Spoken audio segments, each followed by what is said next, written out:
ថ្ងៃនេះទៅកូននិយាយជាមួយម៉ែរាល់ថ្ងៃនៅក្បែរម៉ែរហូតមិនទៅណាទៀតទេកុហកម៉ែទៀតហើយអ្នកណាអាចកុហកបានទៅឯងក៏បោកបាច់ច្រើនពេកពីមុនណាបើគុំតែម៉ែចិត្តទុន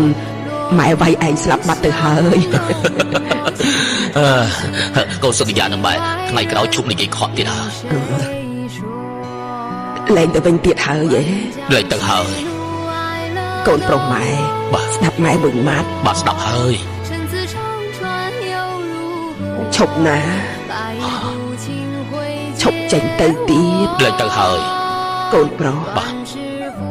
កូនប្រុសធំហើយមិនមែនក្មេងទេកុំទៅទៀតអីលែងទៅហើយឈប់ទៅទៀតណាលែងទៅហើយម៉ែឈប់ទៅទៀតម៉ែខ្ញុំឈប់ទៅទៀតហើយម៉ែ